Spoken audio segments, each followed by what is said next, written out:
Olá, boa tarde, seja muito bem-vindo. Estamos ao vivo e agora são 14 horas e 30 minutos pelo horário de Brasília e nós vamos juntos conferir tudo que é notícia no Brasil e no mundo nesta segunda-feira. Olha só, uma crise financeira das Casas Bahia já resultou em pelo menos 298 lojas fechadas e quase 2.000 funcionários demitidos. O grupo tenta agora evitar que as dívidas comprometam a continuidade das operações.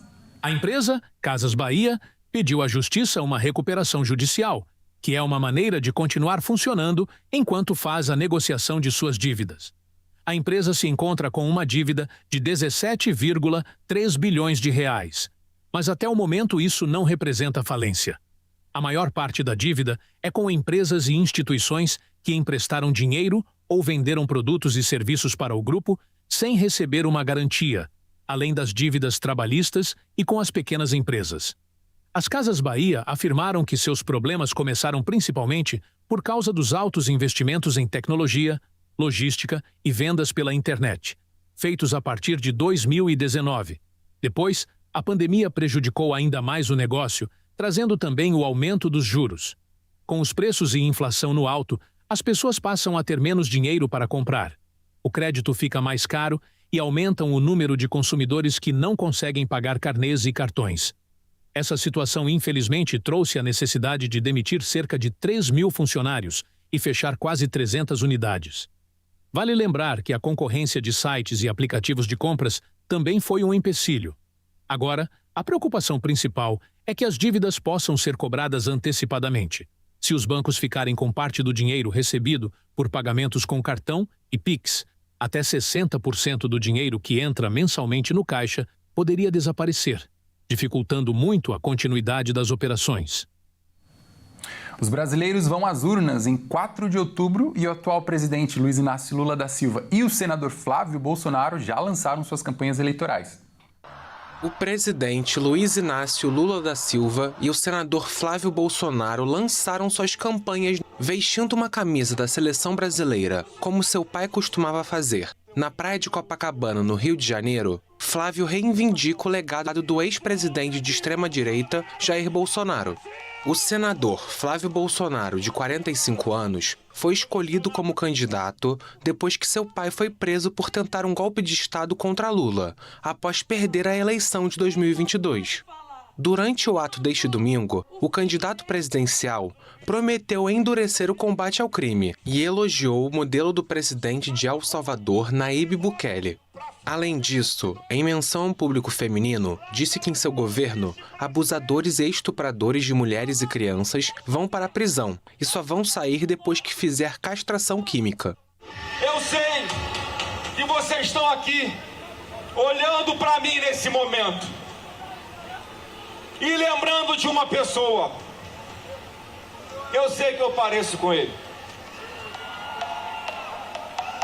mas é difícil comparar o filho do Pelé com o Pelé.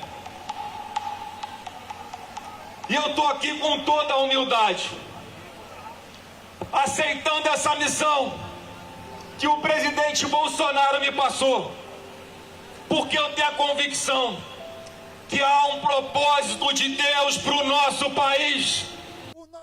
Lula iniciou sua campanha neste domingo com um comício no berço de sua trajetória política, em São Bernardo do Campo, onde, como sindicalista, discursou para multidões durante uma greve geral em plena ditadura na década de 1970. O presidente de 80 anos busca um quarto mandato não consecutivo. Durante o ato, Lula destacou a ampliação dos programas sociais e a queda do desmatamento na Amazônia. Em meio às tensões com os Estados Unidos, o petista afirmou que quer dizer a Trump, aliado da família Bolsonaro, que não se meta nos assuntos do Brasil, especialmente no que diz respeito às eleições. Em 4 de outubro, os brasileiros vão às urnas para uma eleição novamente muito polarizada, em que, além do presidente, vão eleger os cargos de deputado federal e estadual, senador e governador. O Ministério da Previdência informou que a fila de benefícios parados do INSS caiu pela metade nesse ano. Porém, os dados escondem um problema grave de que mais de 70% dos pedidos foram negados no mesmo período. O Conselho Nacional de Previdência de 4 de agosto apresentou dados de requerimentos em análise de mais de 1,5 milhão em julho. Uma redução expressiva frente aos pouco mais de 2,5 milhões do início do ano. A queda se justifica pelo programa Acelera INSS, que ampliou a equipe e intensificou o uso de inteligência artificial. O problema é o que veio junto com a velocidade. Os indeferimentos passaram de 2,5 milhões no primeiro semestre de 2025 para mais de 4 milhões, no mesmo período de 2026, com uma alta de mais de 70% em um ano. Na prática, o INSS está respondendo muito mais rápido. Mas a resposta, em muitos casos, é não. Para quem teve o benefício negado, o caminho é o recurso administrativo ou a ação judicial. Processos que podem levar meses. Quem está prestes a dar entrada em um pedido precisa redobrar a atenção na documentação para não engrossar a fila dos negados. Os dados mostram que aproximadamente 51% dos requerimentos analisados foram indeferidos, enquanto a taxa de concessão ficou em 49,5%, segundo dados do Instituto. O INSS garante que o aumento nas rejeições não é resultado da aceleração do trabalho de análise. A redução da fila de pedidos ganha peso adicional em ano eleitoral, já que a melhora no tempo de resposta tem impacto direto sobre milhões de segurados. O resultado também ocorre após uma mudança no comando do INSS no início deste ano. Em abril, Ana Cristina Viana Silveira assumiu a presidência da autarquia no lugar de Gilberto Valer Júnior. A troca marcou uma tentativa do governo de reforçar a gestão do Instituto e dar resposta às pressões por melhorias no atendimento e redução da fila. As mulheres estão cada vez mais apostando em bets. Entre elas, as que têm filhos são as que mais apostam com o objetivo de conseguir uma renda extra para pagar a conta do mês, segundo dados do estudo Mulheres e Bets. O estúdio de pesquisa sobre mulheres e poder, Clarice, em parceria com o Instituto Estratégia Latina e o Instituto de Pesquisa Ideia, divulgaram o estudo Mulheres e Bets. Entre as mulheres entrevistadas, 42% já apostaram e 12% que nunca apostaram sofreram com os efeitos do vício com os parceiros ou parentes. O estudo, feito em julho com 1.060 mulheres, mostrou que entre as que apostam, as que têm filhos jogam quase 2 vezes mais do que as que não têm filhos. Isso porque o objetivo é associado a conseguir pagar a conta do mês e não por lazer. Inspirado no modelo dos alcoólicos anônimos, agora existe os jogadores anônimos, grupo com o objetivo de resolver o problema comum do vício em jogos de azar e apostas, chamado de ludopatia. Entre novembro de 2024 até julho deste ano, o crescimento no número de mulheres que participam desses grupos foi perceptível. Nas reuniões, elas são quase 1/3 da presença nas salas. Para a cofundadora da Clarice, as mulheres apostam como se fosse a terceira renda, para pagar um bolo de aniversário para o filho, para comprar material escolar ou até mesmo para pedir comida em casa. Os jogos de azar online ganharam força durante a pandemia de Covid-19, capturando mais de 10 bilhões de reais de famílias brasileiras, só em 2021. Os hábitos das mulheres que apostam são divididos entre 40% prefere cassinos online, 26% preferem apostar em futebol e 30% das mulheres prefere jogar à noite ou de madrugada. Segundo o relatório, mulheres solteiras têm mais facilidade para abandonar o vício e reconhecer o problema. Já as mães sentem mais vergonha em apostar e é mais difícil para elas acreditarem que estão fazendo algo errado, além de sentirem que estão falhando na maternidade. A maioria delas disse que descobriram os jogos pelas redes sociais e grande parte delas conseguiu sair desse vício pelo programa do governo em que é possível bloquear o CPF de alguém e a pessoa não consegue mais entrar em jogos de apostas. Meninas adolescentes são maioria nos atendimentos por transtornos alimentares. O aumento dos diagnósticos está diretamente associado à pressão estética, à cultura da magreza e também à influência das redes sociais. Dados da Secretaria de Saúde de Campinas, no interior de São Paulo, apontaram que entre 2023 e 2025, meninas de 10 a 19 anos concentraram a maioria dos atendimentos ambulatoriais por anorexia e bulimia. Ao todo, foram 89 consultas em 3 anos. O grupo representa 27% dos registros no período em comparação a outras faixas etárias. O alto índice de diagnósticos desse tipo de transtorno está relacionado à pressão estética, à cultura da magreza e à influência das redes sociais, especialmente nessa fase da vida. Em seguida estão as mulheres de 30 a 39 anos, com 23% do total de atendimentos. E apesar do levantamento apontar uma queda com a metade do número de meninas atendidas em 2025 em relação ao ano anterior, o grupo está entre os que mais exigem atenção dos profissionais, que alertam para vulnerabilidades específicas da adolescência. Especialistas em transtornos alimentares revelam que a adolescência é um grupo de risco para o desenvolvimento de transtorno alimentar, já que elas entendem que precisam ser de tal forma para serem validadas. Nos últimos 3 anos, a rede municipal somou 393 atendimentos de homens e mulheres de 10 a 79 anos por transtornos alimentares, como anorexia e bulimia. As pessoas do gênero feminino predominam entre os atendimentos desde 2023, com 325 ou 82% do total. No período, 2025 foi o ano que teve o menor índice, 115, número 13% menor do que em 2024 e 20% menor do que 2023. Uma pesquisa revelou que 90% dos brasileiros têm o hábito de se automedicar. O que muitos não sabem é que, dependendo do medicamento, pode gerar até risco à saúde. Vamos ver. Em uma pesquisa do Instituto de Ciência, Tecnologia e Qualidade, o ICTQ, revela que 9 entre 10 brasileiros fazem o uso de medicamentos sem a devida prescrição. De acordo com o estudo, a automedicação pode causar dores de cabeça, gripes, resfriados, febres e dores musculares, entre problemas mais sérios, podendo causar aumento de resistência bacteriana e o surgimento de infecções mais difíceis de serem tratadas. Farmacêuticos reforçam que, mesmo quando feita em casos específicos, sempre buscar a orientação de um profissional da saúde. A automedicação, dependendo do tratamento, o uso inadequado de doses, tanto menores quanto maiores do que o recomendado, pode levar a tratamento ineficazes ou a toxicidade. É importante citar também que alguns medicamentos têm o potencial de causar dependência física e psicológica se usados de maneira errada. Os riscos podem ser maiores quando a automedicação é feita com antibióticos, incluindo o desenvolvimento de novas infecções mais difíceis de tratar e prolongamento de internações. Os antibióticos são de prescrição obrigatória e com exigência de retenção de receita pela farmácia, e em 2021, a Agência Nacional de Vigilância Sanitária reforçou e atualizou essas regras, organizando os procedimentos de dispensação em farmácias e drogarias.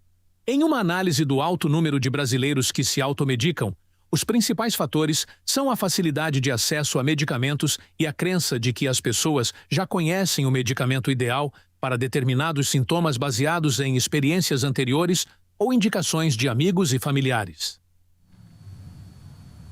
E agora uma novidade que pode mexer diretamente com o bolso de quem precisa de tratamento para diabetes ou então busca o controle do peso.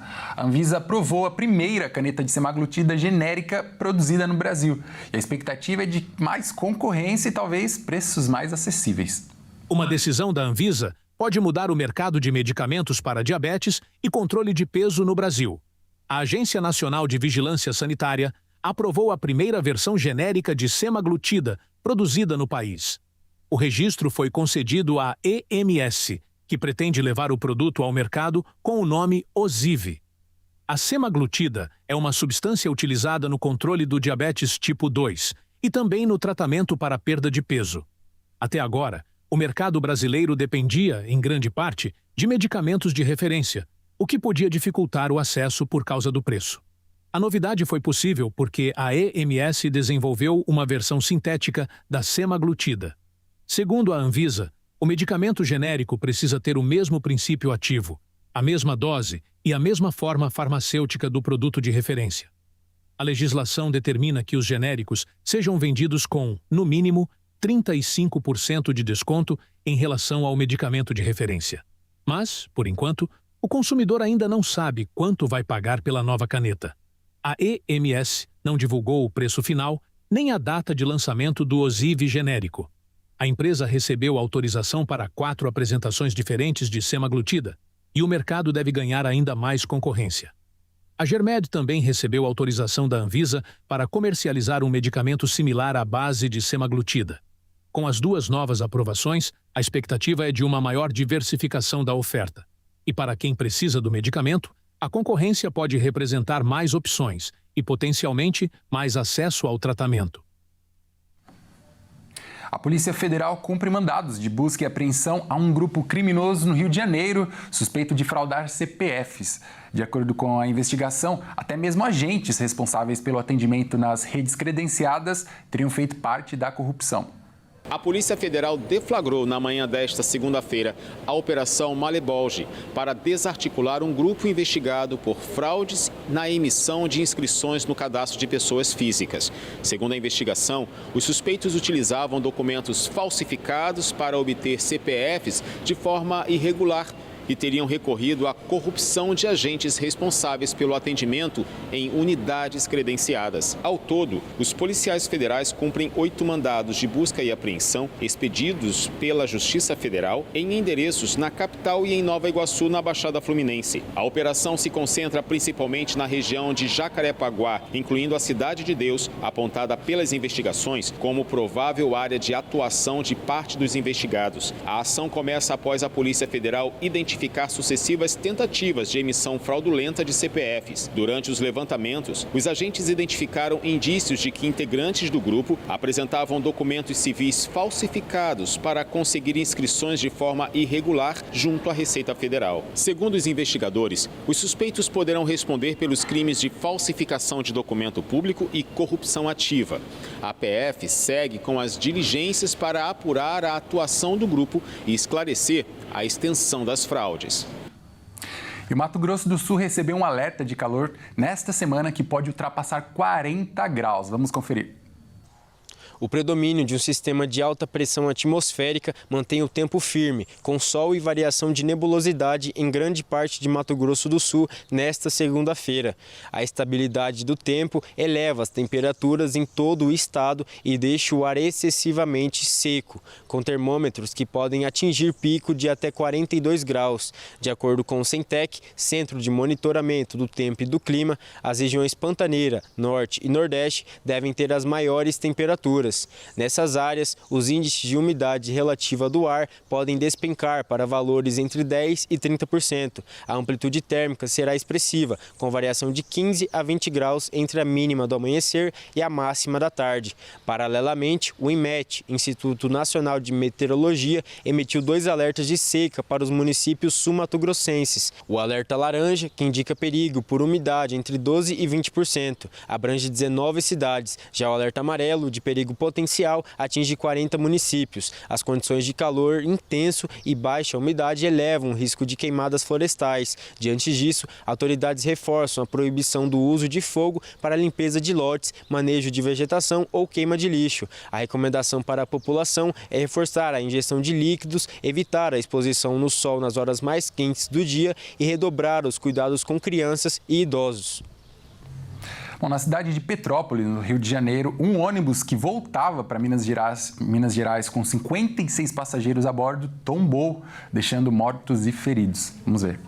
Sem autorização para fazer transporte interestadual de passageiros, um ônibus com 56 pessoas tombou por volta das 4h30 do último domingo, no quilômetro 91 da BR-040 em Petrópolis, na região serrana do Rio. 10 pessoas morreram e ao menos 23 ficaram feridas. Os sobreviventes relatam que o veículo seguia em alta velocidade. 8 vítimas foram identificadas até o momento. Entre elas, uma jovem grávida e uma menina de 7 anos. A Agência Nacional de Transportes Terrestres classificou a viagem como clandestina. O ônibus envolvido não estava habilitado para viagens interestaduais. Não foram encontrados registros de uma empresa habilitada com o nome Estrela Guia Turismo, apontada como responsável pela viagem e pela venda dos pacotes. O tombamento ocorreu num trecho da rodovia em obras, com interdição do lado direito da pista. Após o acidente, foi montada uma grande operação de socorro e resgate, com equipes do SAMU de Petrópolis e da Baixada Fluminense, do Corpo de Bombeiros e da Polícia Rodoviária Federal, além da concessionária Elovias, que administra a rodovia. A delegacia da região investiga o caso. 9 corpos foram encaminhados ao IML da cidade para exames periciais. A 10ª vítima, ainda sem identificação, está no IML de Nova Iguaçu. Em nota, a Estrela Guia Turismo lamentou o acidente, prestou solidariedade às vítimas e afirmou dar suporte e colaborar com as investigações. Sobre a informação da ANTT de que não tinha autorização para a viagem, o advogado da empresa disse que as manifestações serão feitas apenas pelas vias administrativa ou judicial. E veja a seguir. Memphis Depay pode voltar a vestir a camisa do Corinthians. A reportagem completa você confere no próximo bloco. Nós voltamos já.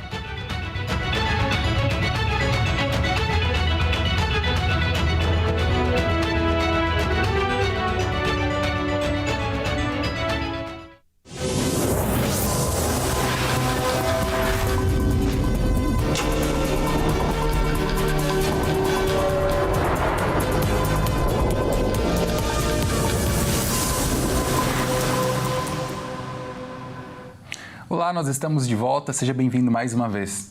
E olha só, uma reforma comum terminou em uma descoberta milionária na Bélgica. Trabalhadores encontraram barras e moedas de ouro escondidas em um porão, avaliadas em mais de 54 milhões de reais. O que parecia uma simples piada de um dos funcionários para alegrar o expediente, na verdade ficará marcado na vida de todos os trabalhadores de uma casa na Bélgica. Isso porque, enquanto perfuravam o solo da residência na cidade de Dendermonde para instalar novos canos de esgoto, se depararam com um tesouro oculto, escondido nas paredes de um porão. Segundo a imprensa local, o tesouro é composto por barras e moedas de ouro. A quantia encontrada é avaliada em mais de 54 milhões de reais. Um dos trabalhadores contou que, no começo, achou que fossem apenas moedas comuns, mas depois perceberam que tinham encontrado algo muito valioso. A polícia retirou todo o material do local e pediu para que ninguém tentasse ir até a casa procurar mais tesouros. A descoberta gerou curiosidade sobre quem pode tomar posse do ouro, já que todos podem reivindicá-lo. Mas vale lembrar que, se ninguém manifestar uma posição, o dinheiro poderá ser dividido entre os trabalhadores que encontraram o ouro e o dono da casa. Após um terremoto de magnitude 7,7 atingir a Indonésia neste fim de semana, milhares de pessoas ainda seguem desabrigadas com medo de voltar para suas casas. Milhares de desabrigados esperavam por ajuda na Ilha de Flores, no leste da Indonésia, após um terremoto que matou mais de meia centena de pessoas, feriu dezenas e danificou centenas de casas e edifícios. Um porta-voz da Agência Nacional de Gestão de Desastres informou que cerca de 5.000 pessoas fugiram de suas casas após o tremor de magnitude 7,7 na manhã de sábado. Os sobreviventes têm necessidades urgentes de barracas, comida, medicamentos, cobertores, camas, esteiras, água potável e geradores elétricos. A Cruz Vermelha Internacional disse no sábado que estão em andamento preparativos para levar ajuda às pessoas em abrigos temporários. O governo enviou 50.000 pacotes de ajuda e a chefe da União Europeia, Ursula von der Leyen, ofereceu assistência por meio dos satélites de observação Copérnicos para apoiar as tarefas de busca e resgate. Embora o alerta de tsunami tenha sido suspenso, as autoridades pediram aos moradores para não retornarem aos edifícios danificados, devido ao risco de novas tragédias. Quando vemos os danos, sentimos medo. Agora, toda vez que entramos em casa, ficamos tomados pela ansiedade, porque a estrutura já está rachada e danificada por toda parte. Tenho medo de entrar, então, por enquanto, ficamos do lado de fora. Flores foi atingida em 1992 por um terremoto de magnitude 7,7, que provocou um tsunami e deixou cerca de 2.500 mortos. As autoridades informaram que o epicentro do terremoto de sábado foi perto da costa norte da ilha. O país registra terremotos frequentes devido à sua localização no Anel de Fogo do Pacífico, um arco de intensa atividade sísmica que abrange o Japão, o Sudeste Asiático e a Bacia do Pacífico. A epidemia de ebola na República Democrática do Congo é a mais letal da história do país, com mais de 2.300 mortes registradas. O balanço atualizado foi divulgado pelas autoridades. A República Democrática do Congo enfrenta a pior epidemia de ebola de sua história. O balanço atualizado, divulgado pelas autoridades, aponta que a doença já matou 2.325 pessoas em 4.945 casos confirmados. Os números superam os da epidemia de 2018 a 2020 no leste do país, que deixou 2.299 mortos e 3.381 casos confirmados. A República Democrática do Congo declarou em 15 de maio, com várias semanas de atraso, um surto da doença em áreas do norte e do leste do país, onde a presença do Estado é frágil e as infraestruturas de saúde são precárias. Para o imenso país africano de mais de 100 milhões de habitantes, um dos mais pobres do mundo, a 17ª epidemia de sua história superou sua capacidade de resposta diante do aumento dos casos. O secretário de Assuntos Humanitários da ONU, Tom Fletcher, alertou na semana passada que a epidemia é a que se propaga mais rapidamente já registrada e mata uma pessoa a cada 30 minutos. No momento, não há nenhuma vacina nem tratamento específico disponível para a variante Bundibugyo que provocou a atual epidemia.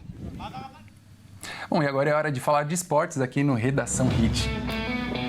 Quem traz as informações é o Bruno Buenos Aires. Bruno, seja muito bem-vindo.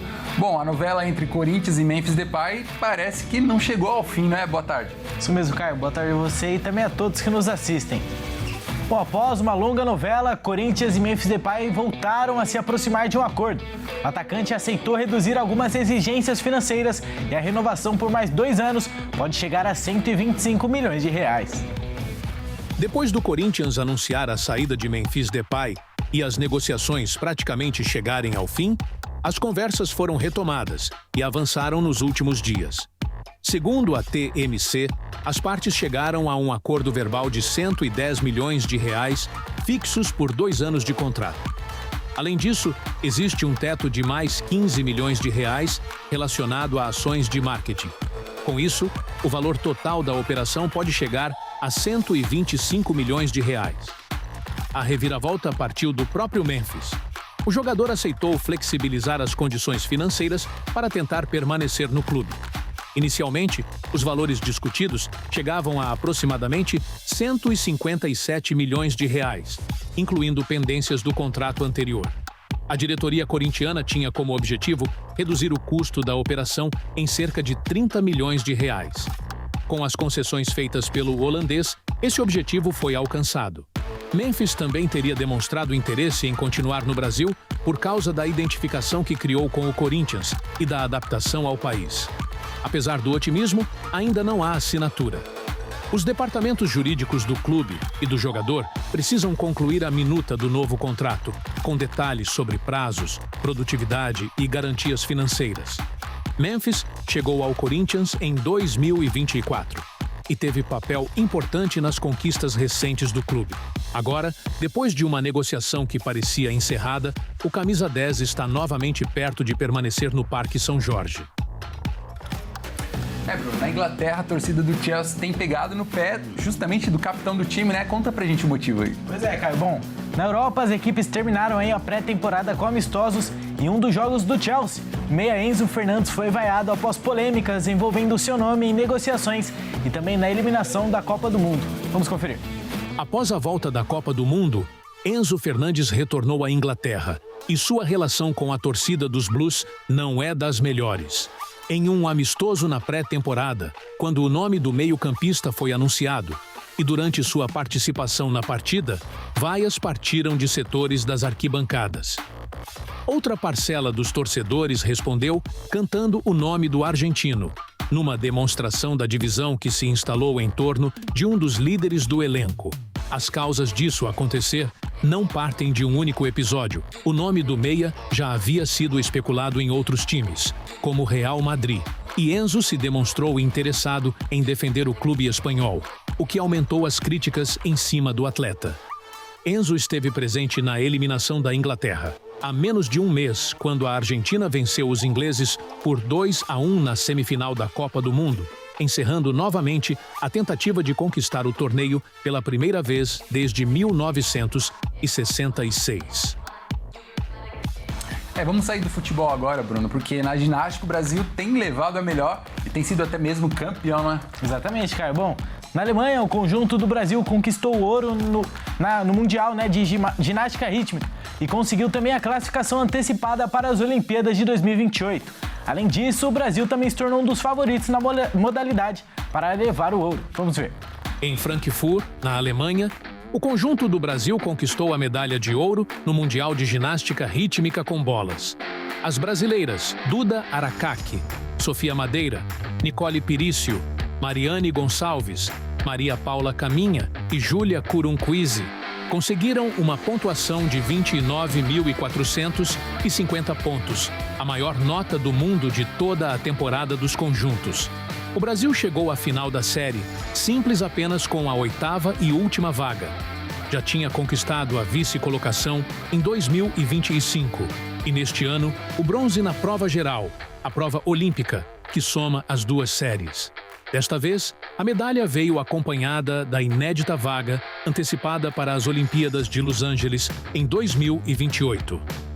Somando 55.500 pontos, as brasileiras se consolidaram entre as forças da modalidade, atrás apenas da Espanha e Japão, e pela primeira vez na história é uma das favoritas ao ouro na próxima Olimpíadas. Bom, Caio, essas foram as informações de esporte, mas se o convite às 18h30 eu retorno com mais informações. Certo, Bruno. Muito obrigado pelas informações, grande abraço, até mais. Até. Bom, e olha só, antes da gente finalizar, no último sábado, muitos homens se reuniram para mais uma edição do culto Homens que Vencem, da Igreja Internacional da Graça de Deus. O encontro teve como tema Os Fortes Prevalecem e destacou a importância de manter a confiança em Deus, mesmo diante das dificuldades. O dia é muito pra esperar, não abro mão de te encontrar. Na vida, os desafios aparecem de diferentes formas. Problemas dentro de casa, dificuldades no trabalho, decisões que precisam ser tomadas e momentos em que parece difícil encontrar uma saída. E é justamente nessas situações que a fé pode se tornar uma fonte de força para seguir em frente. Foi com essa proposta que os participantes se reuniram para o culto Homens que Vencem. Um momento de louvor, oração e principalmente de reflexão sobre a importância de colocar Deus à frente das escolhas e dos desafios do dia a dia. O propósito dessas reuniões, acho que o principal é esse, poder reunir os homens num só lugar para poder ouvir a palavra de Deus e serem discipulados pelo Senhor, Jesus através da Bíblia. A mensagem apresentada durante o encontro reforçou que ser forte não significa enfrentar tudo sozinho.